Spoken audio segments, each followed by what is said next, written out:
அனைவருக்கும் கணித வணக்கம். இப்போ பார்க்க போகிறது 7ஆம் வகுப்புக்குரிய கணக்கு 3ஆம் பருவம் பயிற்சி 3 அதில் 12வது கணக்கு பார்க்க போகிறோம். அதில் 5வது கணக்கு. கொடுக்கப்பட்ட முற்றுரிமைகளை பயன்படுத்தி இந்த கணக்கை காரணிப்படுத்துக அப்படின்னு சொல்லி கொடுத்துருக்காங்க.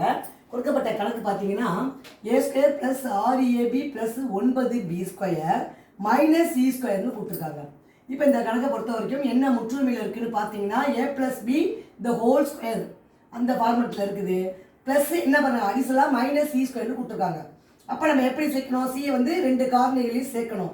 ஒரு ப்ளஸ் ஒரு -cன்னு காமிச்சிக்கணும். இப்போ பார்த்தீங்கன்னா இந்த கணக்கை பொறுத்த வரைக்கும் a² என்பது a² போட்டுக்கிறேன், 6ab அப்படியே போட்டுக்கிறேன். ப்ளஸ் இந்த 3 என்ன பண்ண 9 என்ன பண்ணுறேன் 3² b² போட்டுக்கிறேன் -c². இப்போ பார்த்தீங்கன்னா இந்த கணக்கை பொறுத்த வரைக்கும் என்ன ஃபார்மெட்டில் இருக்கு, a + b the whole squareங்கிற முற்றுரிமையில் பயன்படுத்தி செய்ய போகிறோம். a² + 2ab + b².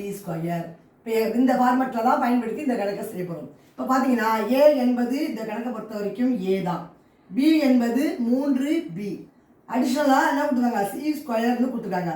அப்போ இதை என்ன பண்ணுவோம், c + c - cன்னு சேர்த்துக்கிறோம். இப்போ பார்த்தீங்கன்னா இந்த கணக்கை பொறுத்த வரைக்கும் a + 3b the whole square equal to என்ன செய்யறோம், a + 3b + c ஃபஸ்ட்டு போட்டுக்கிறேன். இந்த c சேர்த்துக்கிறோம் இல்லையா, -c² இருக்கு. அப்போ +c into a + 3b - c இதான் காரணிகள். therefore காரணிகள் equal to இந்த கணக்கை பொறுத்த வரைக்கும் c² -c² கொடுத்துருக்காங்க, அதையும் நம்ம சேர்த்துக்கிறோம். -c²ங்கிறப்ப இதில் ஒரு காரணிகளில் +c ஆகவும் இன்னொரு காரணிகளை -c ஆகவும் சேர்த்துக்கணும். அப்போ therefore காரணிகள் is equal to a + 3b + c. இது ஒரு காரணி. இன்னொரு காரணி என்ன வரும், a + 3b - c.